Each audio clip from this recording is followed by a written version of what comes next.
Wrestling with wrestling's past and present. How old were you? I was -3. JR is trying to contain Jim Ross. Do you see any of the aggro crag? Was any of that left over? No, unfortunately not. No? I'm taking some of that home. God, I hope that storyline ends soon. And 6 to 8 weeks later, they mail you a freaking magnet. Yep. Mongo. Mondo. Mondo Burger. Welcome to Good Burger. Welcome to Good Burger. Can I take your order? just went to further the cheap pop. Mick Foley still owes Tim $10. Just the definition of blue balls and gaga. It's like That should be a t-shirt. Blue balls and gaga. It's still real to me, damn it. I was waiting for her to say his name. And I'm like,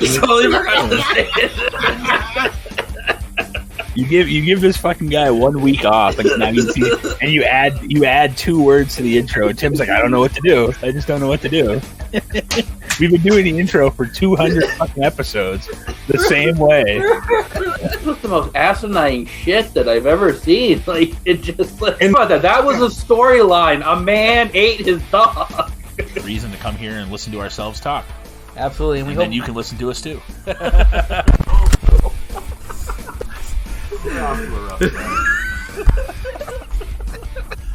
Strap on and balls only on wrestling past and present. This is Gangrel, the Vampire Warrior, and you're listening to Wrestling where wrestling's past and present.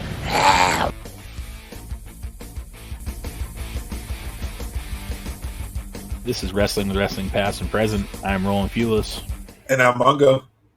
And as you may have noticed, there's no Tim Kurt again. I think he kind of jinxed himself with his I'll be here more now because like things are getting better because apparently COVID-19 didn't get the message. And, our boy tested positive, and he is not with us today. Yeah, unfortunately, I do some standard math here and separate ourselves down, divide by the 33 and a third because I got 66 and it's 2/4 chance. But no, no seriousness. We hope you feel better, Tim. But yeah, as people know, COVID's kind of been on the rise again, and a lot of the, especially upper parts of the country, New England's being rampaged pretty hard right now with COVID. Rampage. So I wasn't trying to do the pun, but we'll take it. But yeah, I even saw it today. Like, not to go on the whole COVID time, but it's starting to spread even more down here. So just be careful, just because people out in the gardens down still, practice hygiene. If you're sick, don't go places like public service. Yeah. If you're sick, don't go into the bank. Don't go to the store. Don't go to eat. Because that's just, I don't care if you're sick. That's just selfish. You missed the perfect opportunity to be like, down where? Down here. I did. You missed it. But yeah, like you said, it seems to be on the rise, unfortunately. And, who would have thought a couple of years ago when like all this started, we would still be dealing with it now. I don't think anybody ever thought it was going to be to the magnitude that it is now. We're not going to obviously make this a political podcast or anything like that, but it's just crazy to think how long this whole saga of COVID-19 has been going on now. One good thing I can say about it is at least brought this podcast together for us because I hope had forced us to be at home and distance from each other and figure out a way to still hang out and communicate. And Roland and Tim started the podcast like we've talked about, and then a year later I got to join on, and through circumstances unfortunate to Roland, I got to stay on because it's coverage. So at least brought us together, but it's brought our friendships together. We rag on each other on this show all the time. We're just giving you shit, Tim. Like, we love you, we miss you, we want you on the show. The fans do, because when it's just the two of us, or the two of any of us, the ratings don't do so good. Yeah, I don't understand. I'm like, we're usually pretty likable. I don't understand why they hate us so much, but they hate us because they hate us. They're like, oh man, there's only 2 fat fucks there today. Like, what are we supposed to do? Right. But yeah, no, it really, the dynamic of the show is totally off when it's only 2 of us. And to be honest, like with everything Tim had go on the last month or 2, now he's got COVID. Like if you weren't here, it would just be me like talking to the wall essentially for the podcast. So it's been a blessing that we've had, at worst, we've had 2 of us still. Like, usually it's 3, but like it would be a disaster if like, say he got COVID the week you were moving. Yeah. Because I'd be like, this is a good point, Roland. Thank you, Roland. Yeah. And the best part is too, is like, I'm the least gooder. I'm the least gooder with with English language clearly. And like the editing part. So like I couldn't even play like sound bites and stuff like Mongo does. I would just be like, yeah. So, unfortunately things happen, you can't control COVID. Clearly Tim put his hand somewhere where he shouldn't have. and then put it too close to his mouth, I guess. I don't know. I mean, that's the funny thing too. Like, you don't realize, especially with the virus and stuff, you don't really know where you got it. But like, then you start thinking back of like, man, I wonder how I got it. Like, you start thinking back to certain things, and I remember when I had it the end of last year. We assumed that one of my kids brought it home from school because they had it at school. He tested positive, and pretty much all of us did. And that's more or less how it happened. But like in Tim's case, like right now, he doesn't have a whole lot going on. So like he's been at home more. So like you would think he'd be the safest of the bunch. I mean, I drive a cab. I see sketchy people all the time. Who knows? Thankfully, some good ones too, that hooked us up with that weekly show that we're commentating on. So Tim, hopefully get heal up, because we need you, because we got to be a 3-man booth for that. Mm-hmm. Yeah, dude, no, that I wouldn't even know where to begin in that type of like, I know that we both know the business well enough and that like whatever, but he controls the narrative so well, not to quote Adam Shear and those clowns, but like, he does a really good job because of his radio background on like keeping the show on the track it should be on, and I don't think either one of us would be able to pull that off. I just don't. No, he's our producer for a reason. So yeah. So this Tim's Love Fest is brought to you by Help. Yeah, right. Help.www.pappodcast.com. It's a new page that brings you right to Tim going. We launched 1 year ago on May 19th. That's true. The infamous Kane, because we talked about the segment. Yeah. So 1 year ago yesterday, or 1 year ago Thursday, because we're recording this Friday night. So yeah. But anyways, still. But yeah, speaking of that, we also, the episode that we're covering this week was supposed to be last week, but we had some issues with Impact Plus and Anthem. They apparently don't know what to do with somebody's $72. They just say, yeah, we'll give them a month and they'll shut the fucking thing off and see if they notice, because that's pretty much what they did. They for some reason they decided, they were like, well, we'll give them April because April worked just fine. And then May rolls around and none of us can get into it. It's like, what the hell happened? And I had to, go through the whole process. I provided them 4 screenshots, like the Apple ID thing. Not 1, not 2, not 3, but 4 screenshots. Right. The friggin' PayPal, because it went through PayPal. So I had the PayPal transaction. I then had the PayPal transaction leaving my bank. So it's like, you have the money. Just flip the switch, dude. Come on. Oh, and then I love, that's the most asinine shit I've ever heard. Yeah. Well, and then the best part about it is they send me the anonymous thank you for renewing your subscription that I got, the same exact email that I got in March when I renewed my subscription. They then sent me in May to let me know that my subscription was back on. Anyhow, man, between Peacock and Impact Plus, the show has had some. And that's the worst part. That's the worst part too. Like, I was giving Impact Plus too much credit apparently, because like their interface is a lot easier. The only thing I don't like about Impact Plus is when you select a pay-per-view in a year, it goes right to that first pay-per-view. Like, I wish there was like another page where like you could select which one you wanted. And an autoplay, so you got to scroll through. Yeah, there's definitely could be better user interface on that one. But it's not Peacock. Hey, they're slightly getting better. They actually starting to bundle under Premium Live Events, which is not a stupid fucking name, Premium Live Event. Like, it's a Premium Live Event, damn it. I get it. Like, I get you can't call it pay-per-view because it's not a pay-per-view anymore, but could come up with a better name. Oh, and don't worry, Roland, they changed another name tonight. LA Knight is now apparently related to La Resistance. Yeah, he's Rene Dupree's son, I think. Is... Yeah, I don't know. And the worst part was LA Knight was already his second name change. That was his NXT name. It's not like that was his real name. Well, no, but like I'm just saying, like he had already had a name. He then changed it. He then changed it to LA Knight for NXT, so they already owned that. Like what? it wasn't like he was AJ Styles trying to be AJ Styles in WWE. It's like, you already made him change his name once, you guys. What the hell? At this point, they're just fucking with us. So like, the internet wrestling community hates it. We're gonna change this sumbitch's name. Yeah, Vince literally is like, watch this. That was me putting my beer down. He's like, watch this. Oh, you reminded me, man. How can we start a TNA pay-per-view without drinking? Yeah, I already popped mine, and I'm gonna have to get another one here in a little bit. But no better way to start it off, I guess. We're doing TNA Sacrifice. Global Turmoil was the nickname of this pay-per-view, essentially, according to the it's funny.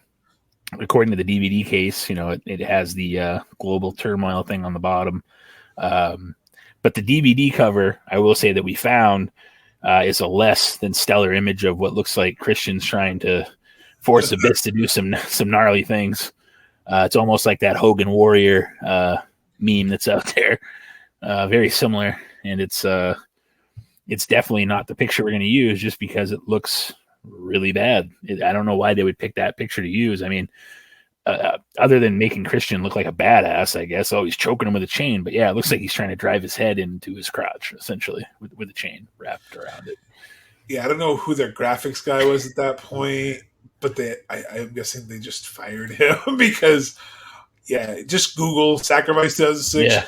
You'll see it. It's a pretty awful picture. Maybe we'll share it on our socials, but well, and the funny thing is too, in all honesty, like they had to have something better. Like it just seems like an odd picture to put on there. Like you could have Christian with the title afterwards, or like there's so many other pictures you could have used, and they decide to, well, we got Christian choking him with a chain. Looks like he's trying to force him into some Lars Sullivan action here.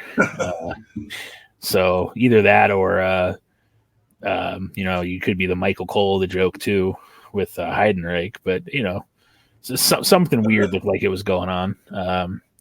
It was a less than stellar image for both wrestlers, so I don't understand it. But anyhow, so this took place May 14th, 2006. Again, TNA Sacrifice, Global Turmoil, and the main reason that they do the Global Turmoil is because they have what they call qualifying matches for the let me scroll down so I get it right here, for the World X Cup tournament match.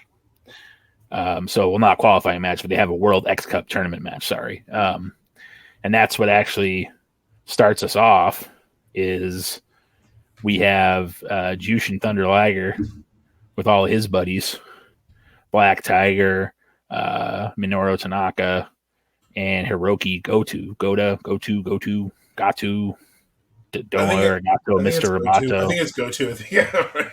But anyways, defeating Little Petey Pump with Eric Young, Johnny Devine, and Tyson Dugh. And it's funny too because I had to look it up. Like I was like, who the hell, So obviously it's pronounced Dukes. It's Dux. But like to me, like it looks like a French name. It looks like it should be Tyson Dugh. Like Dugh. But it's Dukes, apparently. When I first turned the show on, I was like, is it Black Rain in the ring right now? Because Jushin's Liger gear was like, it was cool looking, but I was like, it looked like Black Rain, which, spoiler, will be coming soon. For those of you who don't remember that character, it is one odd character that came out of the mind of a wrestler that is still wrestling today, to this day, who actually, shout out to Dustin Rhodes for celebrating 14 years sober yesterday. That was cool to see. Congratulations to him. Clearly, he was probably not sober when he had this character, Black Rain, as we kind of given a spoiler because, like you said, it's coming soon, and it was an interesting character nonetheless. Let's just say, if you ever meet Dustin, please don't bring this character up to him. If you look into his different tweets and interviews, it's a character he will not and does not like to talk about for reasons. But sorry, the gear just reminds me because that's, like you said, spoiler. It's kind of like the gear look and the trend, but. Yeah, I'll let you go back to your thoughts of the match. I wanted to throw in that. Like his gear was like, whoa, like that's trippy. Well, I was just going to say the match went 8.5 minutes. It wasn't, in my mind, it wasn't anything too spectacular, but it also wasn't bad. It was a good way to start the show off, and I think it's got to be the first time in TNA history that a match was only a singles match to start the show. Yeah, I mean, usually Tim, it's you don't show up, and it's not a tag team. It's not a 3-on-3. Yeah. So, they had Jushin Thunder Liger go over Petey here. Both men. I think it was the right time of match too. Like, it wasn't too long, it wasn't too short. They both kind of got to do some of their signature stuff. But again, it was when you see these two names in your head, you're like, wow, this is going to be a banger, and it just didn't quite live up to that. It wasn't bad. It just, I think, I don't know. Better. Yeah, I don't know if it was something to do with your chemistry in the ring or what it was, but it just seemed like something was off the whole match. Just a step, like it just didn't click like you had hoped it would. I mean, at this point, you have, Jushin Liger being the veteran, a well-established veteran, and little Petey Williams over there, still relatively newer in the business. So it could have just been a communication thing, because Petey Williams, now and him, if he had one last match, probably be a banger. But maybe it was just inexperience with each other. Like you said, yeah, it just felt like it was lacking. Like it wasn't lacking in time. It was 8 minutes or so it was decent opening, decent time. Like you said, it was a showcase for both of them, get you pumped up for the World X Cup qualifier coming up. So it wasn't terrible, but I mean, yeah, like you said, just it was that missing piece of the pie that wasn't there. And the other thing I'll point out too is it didn't have the typical X Division match feel to it either. Like, there were some high spots and stuff, but it still didn't feel like that. I mean, maybe I was expecting it to be more X Division feeling, but it just didn't quite feel that way. It was weird. I don't know how to explain it, but it was just one of those just weird. Yeah, it's tough because, like I said, on paper you're like, wow, this should be really good, and like I said, it wasn't bad. It just, for some reason, left me wanting more, and it left me trying to almost figure out like what was wrong with it versus enjoying it like I should have. Speaking of enjoying it, hold on. If you would hurry up and actually work here. You do me like that soundboard. All right. So anyway, did that come through? I didn't hear anything. So all right. So I was going to say, we'll take 2 here. So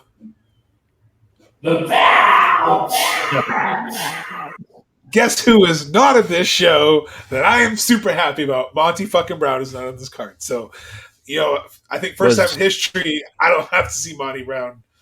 Was Shannon Moore there ruining matches for everybody? Oh, fuck Shannon Moore. I blocked his ass on Twitter.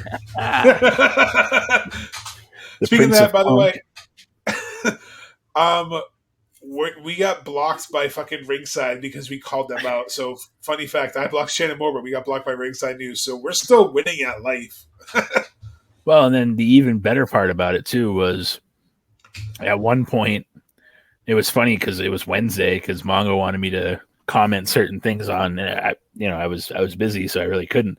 But he ended up losing his Facebook for a day also, which had nothing to do with anything wrestling related. He just made a comment to a buddy of his, and Facebook didn't like it, and it wasn't even that bad. I know he won't care if I share it. So my buddy Brian was getting a vasectomy, and I had made a joke because he was at a Limp Bizkit concert, and I was like, "Careful, Limp Bizkit might be a symptom of that. If so, you might want to punch your doctor." And because I said the word punch, I incited violence, and Facebook's like, "Ban Hammer." The late WCW wrestler Van Hammer is who's in charge of the ban hammer for Zuckerberg and the boys. I know.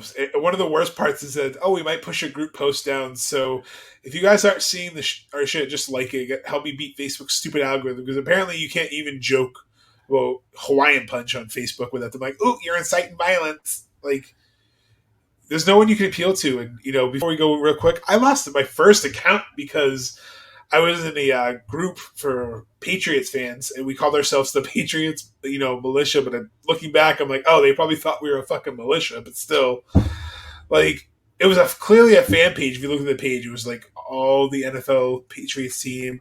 It was just like memes. We weren't even like doing anything but like sharing funny Patriots memes and like NFL memes. It's like, But because they saw the word militia and patriot together, like, oh, this is clearly some sort of, and not to go on a political, but they're like, really, Facebook? It was literally a sports like page. So there's just no one you can talk to. So their robots are just like, nope. So just be careful out there, people, whatever you post, because there's some wrestling stuff that we can't even post as memes because we'll get banned. Cause that's how like strict they are. And it's a sad world that we live in just because of that. So after this match, it gets a little more interesting. Not that first match wasn't, but it was odd placement, I think, on this card to have the second match be for the TNA or the NWA tag team titles.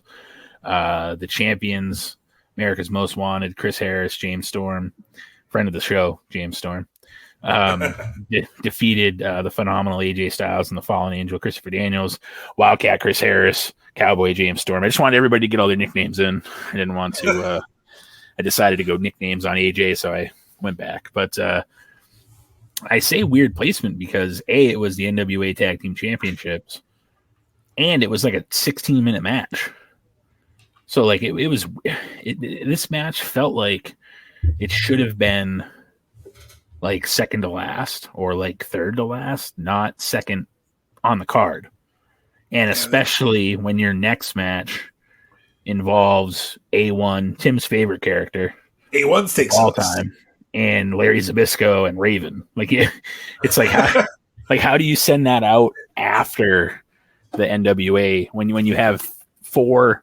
Okay, sorry, Chris Harris. When you have three of arguably TNA's best performers, I'm not taking anything away from Chris Harris. He just didn't do it long enough, in my opinion, for TNA. Like, he had his run, then he had some issues, went away for a little while. Well documented that, he tried to come back. They've had him come back here and there. But you could argue James three Storm, potential Hall of Famers, too. Right. James Storm, AJ, and Daniels, for the longest time, were the faces of TNA. Like, they were the Mount Rushmore of TNA before you started bringing in guys like Hogan and Sting and Angle, and they were that first batch of characters, and they did it for the longest for the company.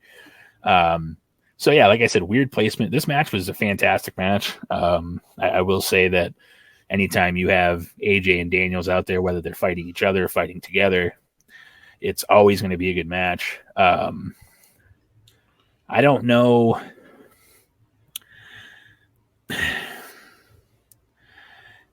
I don't know what it is with 06 TNA and not allowing matches that are like this to just have a clean finish. I don't know why that. I don't even think Dusty Rhodes was there at the time, so you can't even call it a Dusty finish. If he wasn't a character on TV at the time. I know he had been before and whatnot, but like, how do you have a match with these four guys not have Gaga at the end? Like, I don't get it. This is kind of the start of the Gaga for the show, really. That's what I'm saying. Like, they ruined a whole show and B an entire match with Gaga from the Naturals, James Gann. Like, there was just there's a lot. So it's kind of comical that Tim calls him A1 steak sauce, because to me A1 ruins the steak when you start putting like. You put that on there. If you have to put A1 on a steak, it's really not a good steak. And like, if you have to put A1 on a TNA card, it's probably not that good. Literally and figuratively. Right. But I think this is kind of our, criticism of TNA so far, probably in 05 and 06, is one, the booking of how they put their placements of matches, like you mentioned earlier, with this could have been first, or this could have been second to last, like you said. But also, I think that just the way they structured the cards themselves didn't seem to fit. And I think that they could have had a lot better match if they didn't have the interference end it. Because for some reason, TNA just loved to create that Gaga ending to, it's kind of swervy and they won't see it coming, but we did see it coming. And we did see that interference coming. It's kind of like when Roland goes on the rant of how Jeff Jarrett ends all his matches. when you said bad tag team title matches, it's ended with them retaining in shady ways, like how the Bloodline does it nowadays. It gets old real quick. And I can't imagine watching this as like a newer fan. You'd be like, I don't want to keep watching this. And this is probably kind of the reason their viewership had peaks and valleys. And AEW could take lesson from this, that if something's not working, don't force feed it. WB, don't force feed it, because if you force feed it, fans are going to turn. And that's kind of why, if you notice that the crowd was kind of dead for this, and they really shouldn't have been, because you had AJ Styles and Christopher Daniels. But it's just because they're like, oh, here we go again. Here comes the interference. Oh, here comes the hokey ending. You know, you could have had AJ Styles, Christopher Daniels go over, carry the straps for like a month or two, and it still would have been a better run than these last few months with them. Just because they were devaluing the belts at that point, because they were just cheat to win. Yeah. And they had the finish, I will give them credit, was a little bit creative. It wasn't like it wasn't a hockey stick. But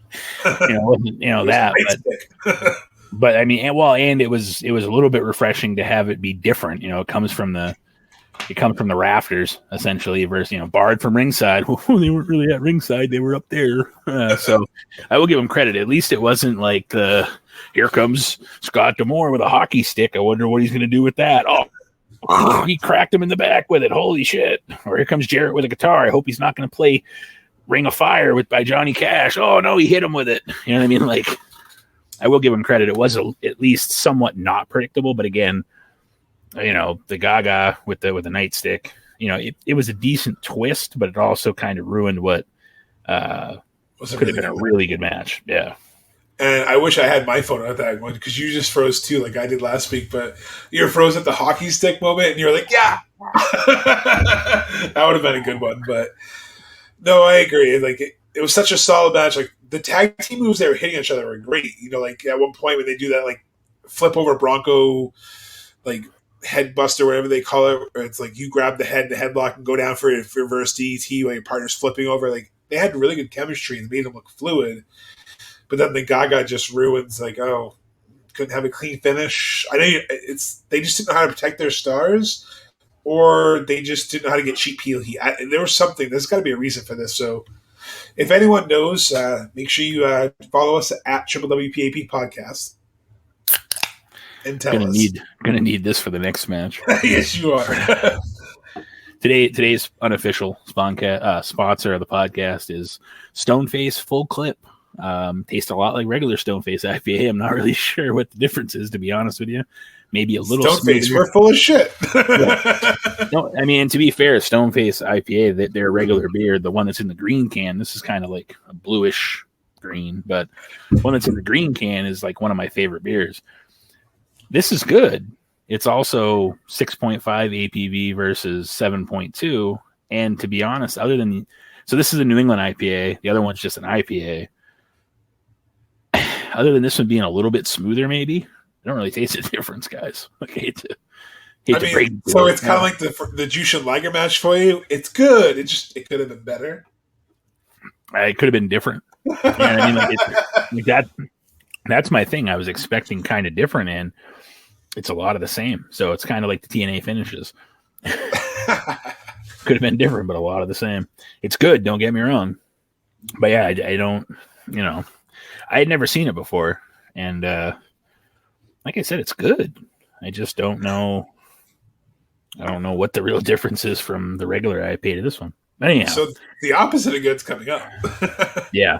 So we cracked the beer because I kind of spoiled it a little bit. But the next match is Raven defeating A1 Steak Sauce. Yeah, with Larry Zbyszko. So Scott D'Amore was busy. He had to come out for the next match, so they decided to let Larry Zbyszko come out for this one. And Raven beats him in 5.5 minutes, thankfully. Could have been 5.5 minutes. It didn't even need to be on the show, to be honest with you. I know it's just furthering the Zbyszko the committee reversing Zbyszko's decision to not let Raven be there, which we covered last show. It's the typical Sonya Deville storyline, kind of like to put it into perspective, like what it is now. Abuse of power. We're going to strip you. The championship committee is going to overrule you because you're abusing your power. Yada yada. It's that storyline. Raven at this point, wasn't the Raven from 8 years ago. He was the Raven from 06 who had a bit of a pot belly. Didn't really do much other than the DDT and then hardcore stuff. It just in A1 A1 reminds me a lot of like Brock Lesnar if you mixed him with Omos for like wrestling skills. Like he's got a very good look and kind of looks like Brock, like build wise. But at least Brock can, especially early Brock could have a wrestling match. A1. I don't know what they were thinking knowing the shape Raven was in. Because we're not trying to like body shame the dude, but most of the time when wrestlers take time off TV, they either stay in shape or focus on getting in shape because it's part of your job. And again, I'm a out of shape individual, but me too. And I'm not trying to pick on him, but like Raven came back and it was like this was like Raven 3.0, like 3.0 in the belt range because the dude he looked like a slob in the ring. Like he didn't look comfortable out there. He looked a lot like that during his title reign, that weird title reign he had too. He wasn't like it just seemed so out of place. And like I hope, if he was battling demons and he got help or whatever it was, but he just very dangerous to be in the ring. And like kind of worried me. I was like he was just kind of clunking around, and like you said, then you have someone who's greener than pig shit is out there trying to wrestle around with Raven, and it's just sloppy. And then you have Zbyszko interfering because that storyline's still going on because reasons. And it's just like, why is this on the show? Like there's so many other people who weren't on this card that were there that could have been on this card. You have a returning Raven who no one really missed even back then, and he's finishing his feud with Zbyszko by fighting A1 Steak Sauce.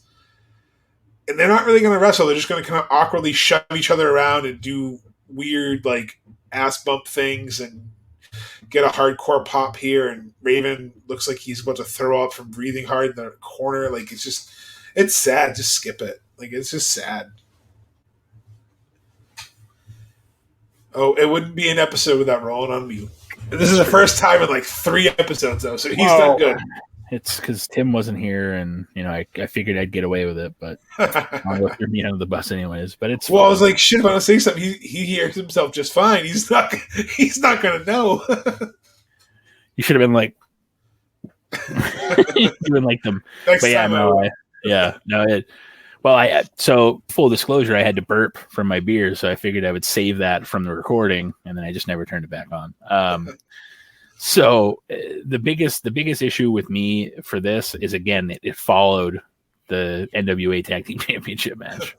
Like you just had a great match with an ending, and then they're like, "Here comes Raven," and everybody's like, "Shit break!" Like I'm out of here. Like bye. Like I'm not gonna miss anything.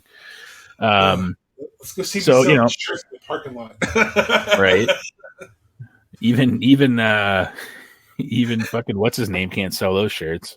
Yeah, right. Fucking what the hell's his name? I can't think of his name. TNA's partner. Don West. Thank you. Even Don West can't hawk these shirts. Like nobody wants them. Don West can't sell them. You're in trouble. Yeah, it just like I said, it wasn't good. It really killed the pace of the card too, because it's just like you said, it was sandwiched between a great tag team match with a crappy finish and a match that, without spoiling too much, could have been better. Oh, yeah. Well, and like I said, to be 100% honest, at least the ending from that match was creative. It still sucked because that is what it is. But like, at least it was creative enough where it wasn't just, somebody running out there with a hockey stick or hitting a low blow, or it didn't turn into Shinsuke AJ Styles kicking each other in the nuts a bunch of times. Like, thankfully, it wasn't that. But anyways, moving on to the fourth match on the card, we have the glorious Robert Roode. Oh, sorry, nope. This is actually Bobby Roode. Glorious. Yeah, right. This is actually Bobby Roode, fresh off his Team Canada gimmick with D'Amore. Well, not fresh off, but in the middle of his Team Canada gimmick. He's with Scott D'Amore here, and he defeats Rhino in I'm going to say, I want to be careful how I say this. In a match that I had low expectations for, that actually turned out to be a pretty solid match. This match was not, I'm not going to say it was great by any means, but like I see Bobby Roode and Rhino and I'm like, ugh. But it was 12 minutes, a little over 12 minutes. And it actually turned out to be a decent match. They had pretty good chemistry. It just shows you how good Bobby Roode is. I mean, even back then, even in 06, it shows you how much WWE has missed the ball and dropped the ball with the glorious Robert Roode and the Dirty Dogs. I mean, you couldn't team two guys together that have the same career path. Yeah. And I mean, you know, Roode and Ziggler are two of the most underutilized, better wrestlers in that company. You know, you throw Cesaro in there when he was still there. But other than that, who's a better in-ring wrestler that was so underutilized by WWE? Ziggler's been having that issue for a long time, and Roode's had it since he's been there, since he left NXT.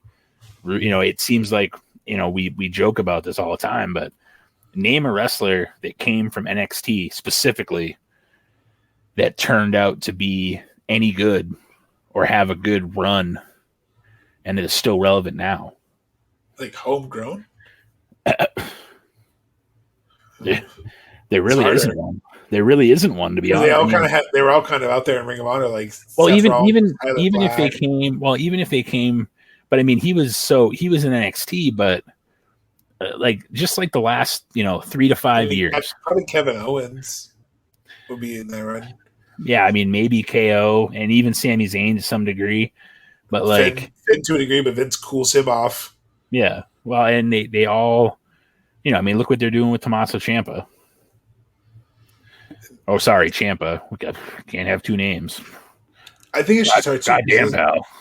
This TNA pay-per-view kind of shows you when you have people who can work, you just got to figure out what works and then build storylines around it, not shove people into a storyline. Because that's, what modern wrestling has a problem of is Vince McMahon has a script written and he's just going to plug whoever the fuck he wants in those roles. Versus when you watch a movie, they try to find specific people for specific roles. Because it's not going to be believable if they're like, oh, there's a brand new movie out about a bodybuilder who saves a bunch of people from a burning building, and then you have Danny DeVito as the main character. You'll be like, that's not believable. It's like Kevin Owens or Kevin James being a fucking MMA fighter. Oh wait, yeah. Oh wait, you actually did that one. It wasn't a terrible movie, but yeah, like you said, when you see that, you're like, okay. First of all, I've been to some of those pro amateur fights. Those dudes get rattled. Like all the respect in the world. I'll never have the balls to make fun of someone who does MMA for fun, because people like getting hit in the face for fun. That's a whole new level of crazy right there. That's like a hockey goalie, right? Like, people are like, they like having shit shot at them. But yeah, so going back to the show, again, on paper, I was like, oh, Rhino, great. And like I said, this is actually a decent match. And it's funny to think that this is post ECW, post WWE Rhino. He then goes back to WWE. He's still doing indie stuff now and Ring of Honor stuff now. Or Impact. Sorry, not Ring of Honor. Impact stuff now, which is crazy that he's kind of bounced between Impact and WWE, and he's still relevant in 2022. He's going to be the next Mayor Kane, though. I think he's run for election a couple different times. Yeah. Well, he had Kurt Angle in one of his campaign commercials threatening to give people ankle locks if they didn't vote for Terrence. So, but yeah, so, again, Bobby Roode, big credit to Bobby Roode for really carrying the match and making it what it was. And like I said, it was a decent match. Again, you have to remember whenever you have somebody like Scott D'Amore involved, there's a good chance it's going to be some sort of gaga at some point, and thankfully it didn't take away, because you kind of knew, like you said, you see when something's going to happen, you kind of already know. So it didn't take away from that. And like I said, both of these guys, worked very hard in the match. And it also kind of give a little more spotlight to a guy who they thought was going to be kind of a singles guy in Rude, who actually turned out to be probably his best stuff as a tag wrestler, to be honest with you. The stuff he did with Beer Money was fantastic with James Storm. So, see, it always kind of bugged me back when I used to watch it that, unfortunately, America's Most Wanted is going to break up. Spoiler alert if you haven't seen any TNA past this point. And like you said, eventually Beer Money forms with James Storm, and Robert Roode probably is one of TNA's top 5 tag teams of all time. Beer Money! Man. And it's just, they kind of swung a miss on him as a single star too. And it's not that he can't wrestle. It's not that he can't, cut a promo. It's not that he doesn't have the facial expressions. Like you said earlier, he is the total package. He is a great wrestler in the ring. He's great on the mic. He can play a great sleazeball, or he can play a great face. So I don't understand why wrestling promotions can't find a good singles run, except NXT. He hit the glorious one. He was so over. I mean, I remember seeing him against Shinsuke in Orlando and walking to concessions, and people were literally dueling their theme songs in the fucking crowd, like walking to get T-shirts and shit. So like, they were over. He was over. So like, he's over. I never understood why 2 different companies just whiffed so hard at him. But yeah, Beer Money was fantastic, and I can't wait till we start covering those when those come up, because those are some fun segments. Well, and I honestly, again, not to shit on Chris Harris, but I think that James Storm's best partner was Bobby Roode. Yeah, no offense to Chris Harris. Chris Harris was very good at what he did for, as long as he did it, but then clearly he had some issues he had to deal with, and TNA kind of let him go off and do his thing, and they gave him a chance to come back and whatever. But for whatever reason, that it was almost like the odd couple. You know what I mean? Like you had this, money of Robert Roode, at the time. He's got all this money, and you have James Storm, who's like to quote Talladega Nights, he was the mangy delinquent grandfather. He was like, the drunk kind of, that's just the character that Storm was playing at the time. So like it was a weird pairing at first, but the stuff they did was gold. Like it just, again, not to spoil what we're going to get into down the road here, but as long as Impact Plus lets us watch it. But moving on, we have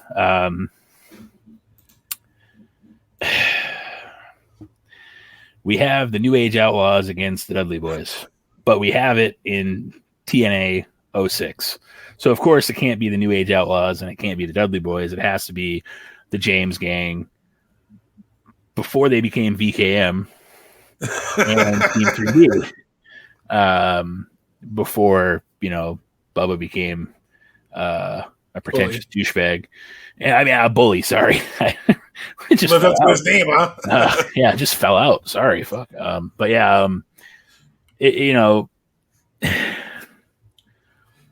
this match, if you're a wrestling fan, plays more on the nostalgia than anything else. You knew going in, it wasn't going to be a 5-star Tokyo Dome style match. You just knew that. These two teams were not known for that. They also weren't known for their wrestling really either. They were known for their kind of brawling styles. Both teams really. And the match wasn't terrible, but again, we have a match that has to end with a foreign object being used, and the James Gang.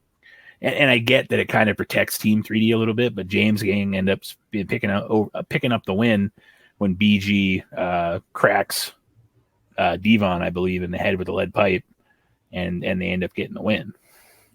Can I just point out that Billy Gunn, Kip Stop, whatever they call him, was the only one in wrestling gear. Everyone else is like legit in jeans and like a shirt. So he was not the Outlaw at this time anymore, and he was actually Kip James at the time. Yeah, it's just he's Billy Gunn. Sorry, he's Billy Gunn.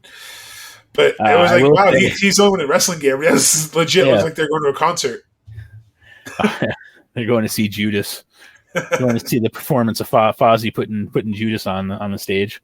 Hey, their new album's fire. Well, I mean, yeah, if you can get past the annoyingness of Chris Jericho's voice. Hey, Chris Jericho, I love the guy. He's not a singer. I don't care what anybody says. He's just not. And every time I hear his voice, I think of like a promo in WWE that he's cutting versus like he does a decent job. And he's come a long way from when he was Moon Goose McQueen. Don't get me wrong. Throwback reference. However, he's not Bon Jovi. He's not Steven Tyler. He's not one of those guys that. Again, he's not bad by any means, but like when I hear him singing, I just think of like, a wrestling promo. I can't get past it. Oh yeah, you think of that when he does that? Yeah, baby, and stuff like that. It's just that it could just be me. I don't know. Like I said, I love Judas, and I love the connection the fans have with that. It's funny, the first time that the fans ever really did that was on the cruise, and Mongo was there, so like he got to experience that firsthand. I feel like at this point, though, in all honesty, I know this is kind of a sidebar and has really nothing to do with it. Stop. Yeah, I think that at this point they should have a different song, kind of like, to be fair, what they did with Edge and Judgment Day. That song is an absolute banger, and it fits perfect. So, like, you mean to tell me that Fozzy couldn't have cut a new song from their album that would have fit? They do what the fans don't know. I'm just saying, like, they could have very easily have done that. Did you see what happened when they cut off the music this week on Dynamite? The fans still were singing it in the crowd. Yeah. I'm like, if they should have kept going with that, because Jericho would have just loved that, ate that heat up. Well, and I think that's the best way to prove that you're being a heel is to literally come out and be like, I got tired of listening to you guys sing it, so I changed the song. Like, you can't have it anymore. Like, fuck you guys. Like, you had it long enough. I'm sick of it, and whatever. And then he just changes the song. Like, I think that would be how think of all the heat that would get, because people go to AEW shows to sing Judas. Like that, they do that. Like it would just be hilarious if he was like, I'm a heel now, so not anymore. Like, bye. Hey, we're wrestling fans. We're easy to please sometimes. It's just if you shit on our head and tell us it's raining, we're gonna get pissed off at you after a while, and then we have hot takes. And I may not be a smart man, but that looks like brown rain. Or is that awful song YouTube, Chocolate Rain? Yeah, right. Maybe that's where it came from. I don't know. But yeah, so again, another convoluted finish with a lead pipe. It was BG James with a lead pipe in the middle of the ring. It was kind of like playing a game of Clue. And it was BG James killing Devon in the center of the ring with a lead pipe. But anyhow. What are your thoughts? Huh? But it's just, I don't know. I'm just tired of it. Thank you, Tim. Yeah, nice of Tim to join us there for a second. He apparently is feeling a little bit better, but he's not with us anymore. So it's just a quick in and out kind of thing. Story of my life. Anyhow, moving on to the next match, we have what is known as a World X Gauntlet match, which was, good Lord, was this a lot of people. This was an 18-minute thing, and there's a lot going on here. And mind you, it's an 18-minute match, and you have Petey Williams, Tanaka, Puma, Sabin, Domo Arigato, Mr. Goto, Incognito, Johnny Devine, Sanjay Dutt, Black Tiger, Mango, whoever the fuck that is. Not me. Not right, Tim. Eric Young, Alex Shelley, Jushin Thunder Liger, Shocker, Tyson Duch, and Jay Lethal. Now, Roland's not saying Shocker like Shocker sarcastically like he normally does. It's the wrestler Shocker, the fake Alberto Del Rio. Yeah, the guy that I thought was Del Rio. And it's funny because when he first came out, he kind of looked a lot like him. And you had TJ Perkins as Puma, and then you had Sin Cara as Incognito. And then you had that's Sin Cara 1. Yeah. That's the botchy one. That's not the second one. Who's really then Sin Cara again, and then Sin Cara El Negro and Mongo Head Herdo. So I don't want to keep going with that. There was almost as many Sin Caras as there were Doinks. All joking aside, there was 2, but whatever, it's fine. But yeah, then you had Sanjay Dutt and guys like Shelley and Lethal and Saban, names, Eric Young, names that would stick out in TNA lore moving forward. But you also had, a decent amount of foreign wrestlers, no matter where they were from. I guess that's the point of the World X Cup, duh. But like it showed, like I said, it was almost like, how many wrestlers can we cram into 18 minutes? And they were like, go. So this is kind of a weird match. But Petey Williams would pick up his actually he would get revenge from his first match and pick up the win in this match, which is funny that Petey loses to Thunder Liger and then he comes back and wins the gauntlet. So it's kind of weird booking in a way. But this was like the typical TNA clusterfuck, except multiplied by 3. Yeah, it was just, it's your typical like battle royal, gauntlet, beat the clock, those kind of matches. Yeah, it's like just all filler. But good God, it was like 20 minutes of filler, and I don't know what TNA's hard on was with pushing Petey Williams as like this star that was going to dominate TNA, but from like 2005 to like 2007 ish, I feel like they just tried to strap the rocket ship on him like 5 or 6 times, and he would only go so high and then just come crashing down. It's like, he's not believable. That's like when Vince thought Pac was going to be believable as the world champion. These short guys who can wrestle are great and they're fantastic in the ring, but I ain't seeing you beating the big dogs of the wrestling business. Like, a world champion's got to be able to beat those Goliaths. You can't be David versus Goliath every single time. So when it comes crashing down and it hurts inside. No, but do you know what I'm surprised about? That out of all the songs they used on this friggin' show, how did they not use the one song that would be obvious?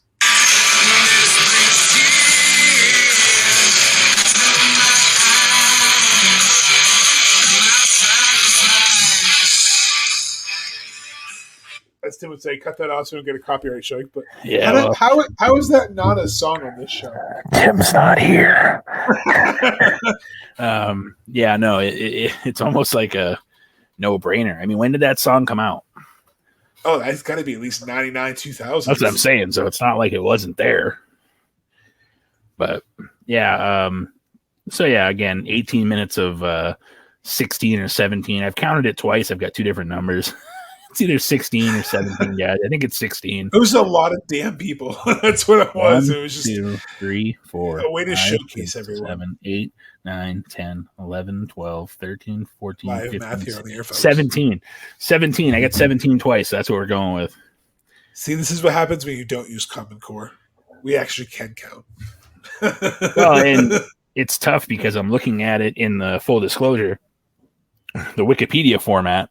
So it like jumbles them all together. So peek behind the curtain. Wikipedia is usually the way to go. Anyhow, this next match, business picks up a little bit, as JR would say.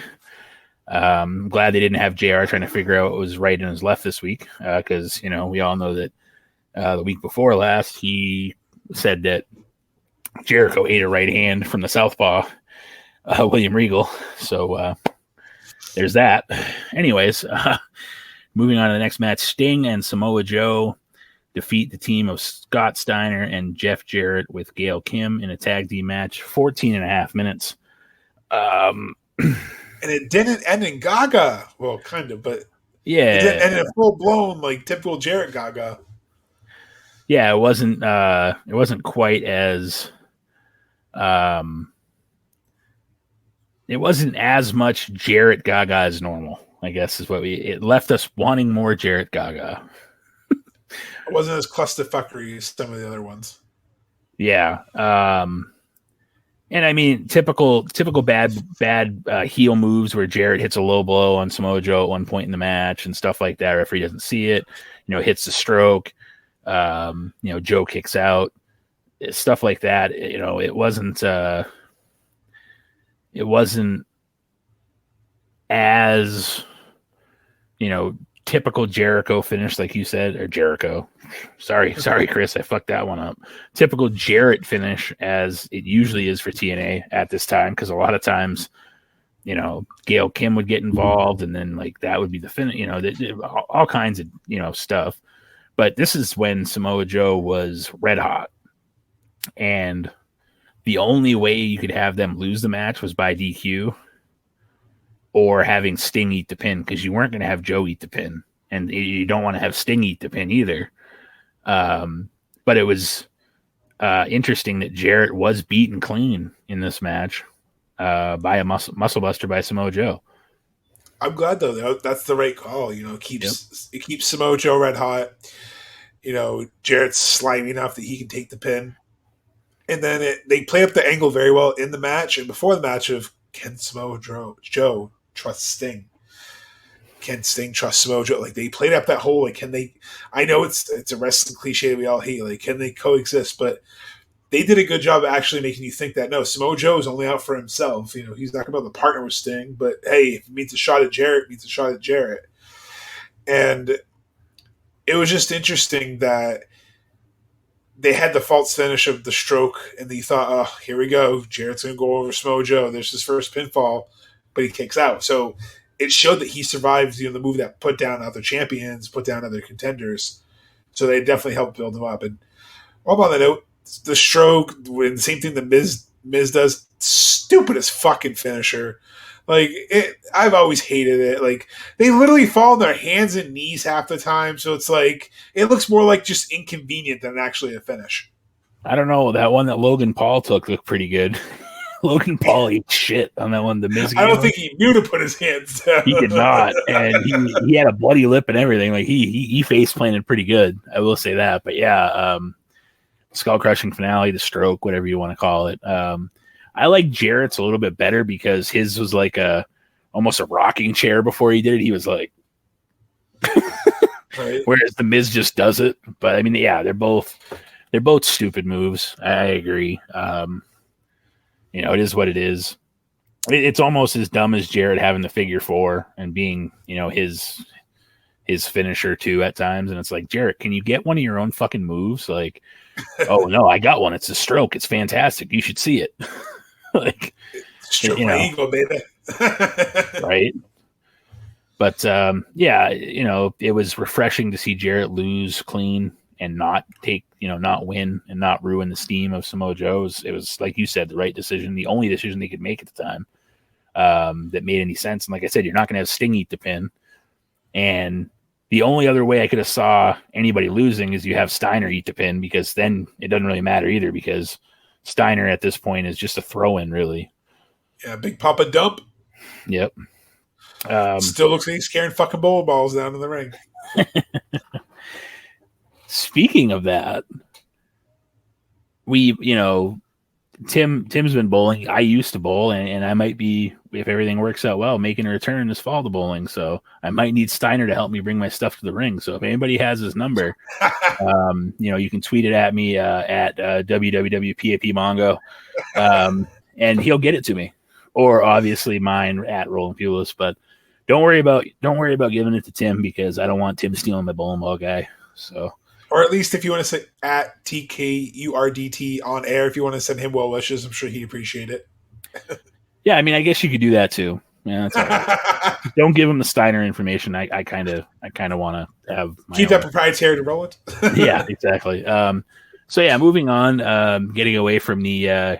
He kind of reminds me of Larry the Lobster from SpongeBob. Steiner. Sorry, I just had to throw that out there. He just. He does. That's the best part. Anyways, like I said, I digress. Moving on. The main event for this show was a NWA championship match between Abyss, with one of Tim's favorite characters of all time, Father James Mitchell, and the champion at the time, Captain Charisma, Man of the Peeps, Marco Stunt 2.0, Christian Cage. If you don't get the Marco Stunt thing, then you guys are all ignorant. But anyhow, he kind of took Marco's place, and he's like double the height. So anyhow, This was a decent match. I think it was better than their last match. I think they had better chemistry in this match. I also feel like this helped, even though it was in a loss. I think it kind of also helped Abyss kind of get some of his steam back. I think that he had kind of been sliding towards the mid card kind of in some of the last pay-per-views. So this at least made him. I know he still took the loss, which is one of the things we complain about. Still, poor bastard, still takes the loss. But I think this was the type of match where it was okay to take a loss because it's not like Christian beat him clean. This style of match, with it being a Full Metal Mayhem match, which is essentially a hardcore match, really is what it is. But the match went just over 16 minutes. Like I said, I'm not going to say this was a bad match because it actually was pretty good. I just don't feel like there was a match on this show that was the main event, in my opinion. Like the tag team title match could have been the main event, but yeah, this just, we wanted to cover because we're kind of covering 2006 history, but this whole show felt like the opening match. It just felt like it was missing something. Yeah, maybe a main event, maybe just, I don't know. It just felt like there were some blow-offs, the feuds. This match, I didn't mind because it was nice to see Father James Mitchell eat shit on the tax. That was a cool spot. And then, Christian having to choose between taking the belt or destroying Abyss. That was kind of a cool little, like, I'm not getting the belt yet. And then him basically frog splashing Abyss through the table, then going up and getting the belt. So it was a cool way to kind of get rid of this feud, like you said, protect Abyss, but it didn't feel like the main event. But that's because it's one of the wrestling cliches I can't fucking stand. Just call it a hardcore match, damn it. Like, why are all these cute names for the same fucking match? The rules halftime aren't different. I hate that. Like, are you just trying to find that one that's going to stick and the fans are going to chant? Like, I don't get why every hardcore match is like, it's a Nigerian drum match. Okay, it's a hardcore match. Like is he going to beat him like a drum? Like, oh, it's a Father James Mitchell junkyard open trunk rusty steel cage kicking the can down the road match. What's the objective? It's last man standing. Like, it's a Punjabi prison match. Oh, it's a bamboo hell in the cell. Got it. Yeah. Well, the difference is we have a regular cage and then a hell in a cell, but it's all made of bamboo. Yeah, because you can totally count not to slice your hand open on one of those things. But what would you say you give this match? Give this show. I'm gonna say that this is one of the more disappointing shows we watched. It wasn't terrible, but it felt like it could, like you said, it felt like the whole show just kind of was missing something. Maybe that something was Jeff Hardy. I don't know. It just, like you said, the whole show just felt like it was set by Yushin Thunder Liger and Petey Williams. It was set from that pace was set for almost the whole night, where each match almost left you wanting more, except for the Raven match because no one gives a shit about that.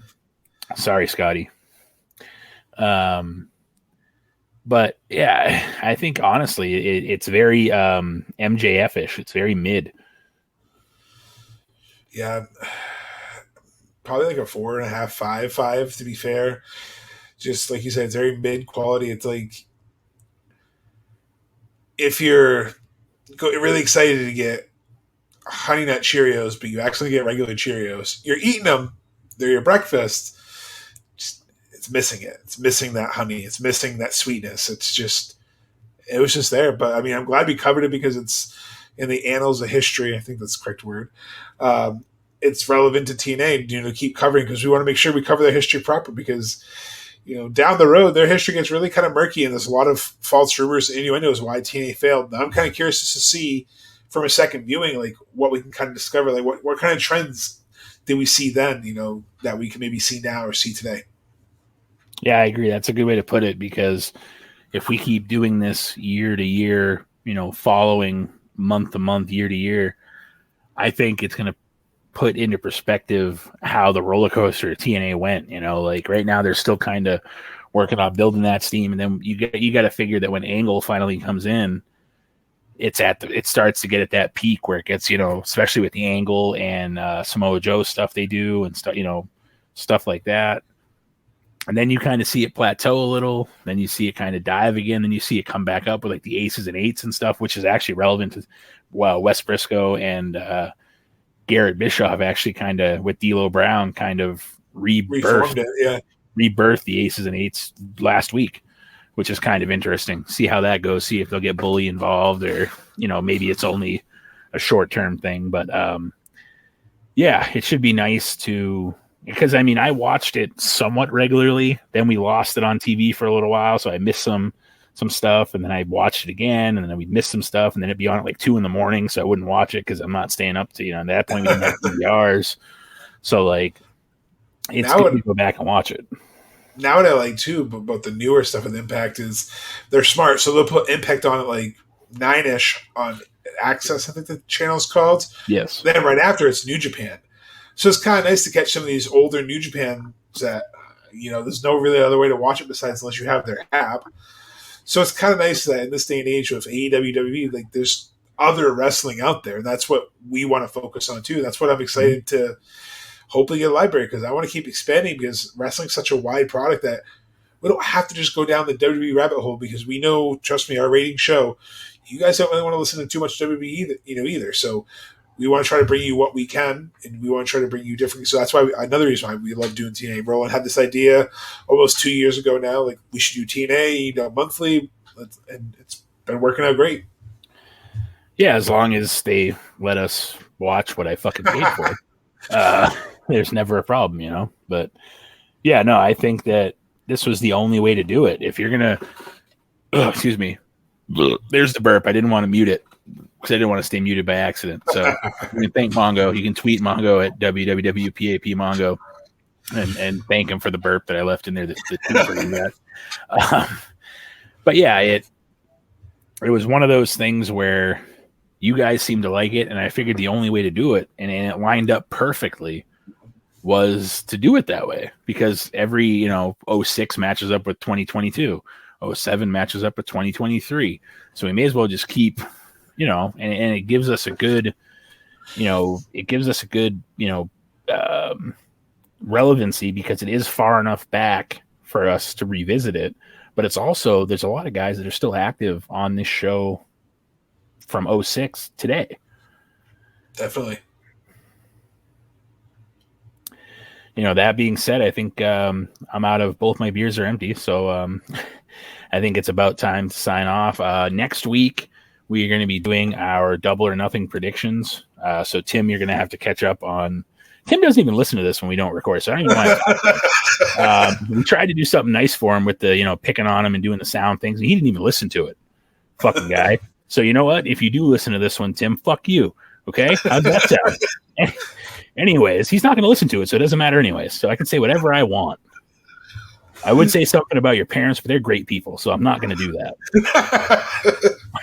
But anyhow, all joking aside, we do miss you, Tim. But we're going to cover our prediction episode for Double or Nothing, which is definitely going to be an interesting show. Right now, we already know that we have Punk and Hangman. I would say that this is one of the best storylines they've done in a while, with the Punk, the lead up to Punk and Hangman doing each other's finishing moves. It was impressive to see CM Punk pull off the buckshot at 87 years old. He was even impressed. He was like, holy shit, I did it. Yeah, he landed the front flip, and he was like, oh, fuck. And then he hit the clothesline. But, the best part about this is they waited long enough where Punk could get more in-ring shape, get back in the groove, because some of his early matches were not good. I'll be the first person to admit that. I'm a huge fan of CM Punk, but some of his early matches were not that good. You could tell he'd been out of the ring for a while. He hadn't really got in that groove again. He's in the groove now, because his matches now are fantastic. The match he had with Dax Harwood, Hardude, if you're in the graphics department for AEW, or hardwood if you're an AEW's action figure. I think that they waited the right amount of time. They didn't just push him or Brian or Cole right away. Like at least the Adam Cole thing had a good story why they got there. They've waited with Punk. Brian's kind of doing his own thing right now, so eventually he might get there again, or Moxley might get there again, or who knows what they do, but they've done it right where they haven't like forced. They haven't been like, here's Roman. they haven't. Oh, here's Cody. Like that's the other thing I want to bring up before we get out of here. How fucking stupid is it? Instead of having Cody Rhodes come out 3 times on Raw, they just have a countdown to Cody now. They're like, well, just God damn it, we can't afford the pyro every week. He can't come out 3 times anymore. What do we do? I got it. We'll put a timer out there. Countdown to Cody. That's good shit. He's gonna cut the same promo every time. My dad, I'm the son of a plumber. I'm not the dream. I'm embracing the nightmare. Yeah, that's what this tattoo says. Like I said, the CM Punk lead up has been good. I will say that as much as they're pushing Serena Deeb, I really don't care about Serena Deeb. I hate to break that to anybody. Either character, the good character, the heel character, I just, for whatever reason, just don't care. I'm not invested in Serena Deeb one bit. So I'm sorry to say that now. I'm sorry to give you I don't, and they've kind of already done Thunder Rosa dirty, by the way. Like you said, it seems like they always have to feed the person to Nyla Rose. So like they've already kind of not really done much steam with this Thunder Rosa title run. So I don't know where they're going with it. But I am looking forward to the finals of the Owen for both sides. That should be good. It should be a very good, I mean, you have the triple threat match now for the tag titles. That should be interesting. Not the biggest fan of Swerve and Keith Lee as a team, but you got to put them somewhere. You're against Ricky Starks and Powerhouse, like they mesh with each other so well, so that should be good. Yeah. Well, and at some point, Christian has to turn on Jungle Boy and Luchasaurus at some point. They teased it hard this week, so we'll have to see how they go home. But we will put up our predictions. We'll put up our spreadsheet. Try to have that by Friday-ish, if I can. But with Rampage, sometimes they add things last minute, so it makes it kind of difficult. But at least the show's on Sunday, not Saturday this week, so that this month rather. So it makes it a little easier. Because if we put it up on Friday and at least it gives you that extra day, we can still release our podcast at the normal time. We don't have to release Saturday. Unless I edit it, who knows? That's true. It could come out whenever we're done. If Tim decides to have something come up and not be here, and Mongo just pushes the button. I mean, kind of is what it is. But it should be interesting. Unfortunately, we had to skip over whatever we had scheduled for this past week. Do you remember what it was, Mongo? Slamboree 94, I think. Yeah, so I mean that kind of sucks a little bit. I mean, I was kind of looking forward to that era of WCW, kind of going back to watch some good names on. But you can thank Impact for that. There's no way we could have skipped this episode because next month we're doing the next pay-per-view for TNA, so we had to do this episode at some point. So the only other thing I had thought of is it would have been kind of cool if we did this episode right the week before we did the next episode. Like that would have been kind of neat. Like double dose of TNA. Here's the one we missed, and here's the one from June. Right. That would have been the only other way to do it. So we just kind of had to put 94 Slamboree in the can for a little bit, and we'll revisit it next year at this time, possibly. Maybe that's the one we'll pick. But anything else you want to add, Mongo, before we get out of here? No, just make sure you're following us at WWPAP Podcast on all of our socials. Please keep spreading the word. We are still growing. We have new listeners. I've seen a new review pop out there. So please make sure you're liking us, leaving us reviews, giving us feedback, as long as it's critical, not criticism. As long as it's criticism and not just shitting on us, it's fine. We want to hear. We have the email out there. We have plenty of ways to contact us. Help us get to that 1,000 on TikTok because we can do a lot more, live videos. Maybe we can do some more behind the scenes. You can see Roland Burp live. You never know. Like different ways we can explore and grow. Jonathan Lice reached out to us. He's had his first match back, so we're gonna get him back on the show pretty soon to talk about that first match. Mm-hmm. So, and obviously check us out on SNW on their YouTube and on their Facebook and their Instagram. We're commentating their new season coming up, so it's exciting time for us. So we thank you for coming along for the ride.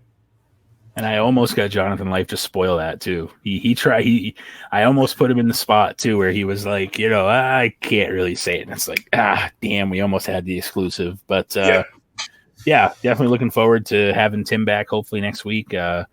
Hopefully he feels better. I don't see why he wouldn't unless something else comes up. It seems like lately he's had one thing after another. So hopefully his luck will change and he will be back with us going forward. But until then, thankfully we have the fans that have, like Mongo said, we're growing. We're doing everything we can to provide you with content every week. And we do our best on TikTok, on, Facebook page, to interact with you guys. And Mongo's really the head leader of that.